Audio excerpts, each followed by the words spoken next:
অনেকদিন পর সবাইকে নিয়ে আবারও পিকনিক হ্যালো খেলাম। এভরিওয়ান, আসসালামু আলাইকুম। কেমন আছেন সবাই? আশা করি সবাই অনেক ভালো আছেন। ছোটবেলায় অনেক পিকনিক খেয়েছি, কিন্তু বড় হওয়ার সাথে সাথে এই আনন্দগুলো হারিয়ে যাচ্ছে। কিন্তু সেদিন আবার আমরা সবাই মিলে প্ল্যান করি যে পিকনিক খাবো। আর এই তো যেই ভাবা সেই কাজ, রাতের বেলায় আমরা সব কিছু তুলে নিয়ে এসেছি। এই যে মশলা টশলা যা লাগে আর কি, এখন সবগুলো আমরা রেডি করতেছিলাম আর অনেক মজা লাগতেছিল।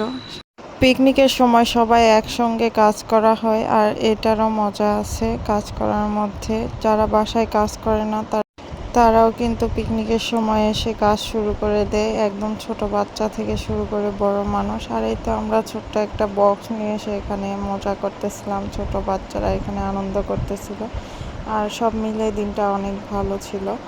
আর এই তো আমাদের ফাইনালি পোলাও রান্না শেষ। এখানে ব্রয়লার দিয়ে পোলাও রান্না করা হয়েছে, আর আমি এসে খাচ্ছিলাম, অনেক মজা হয়েছিল। আর এই তো আমার বিল্লুকেও দিয়েছিলাম। আল্লাহ হাফিজ।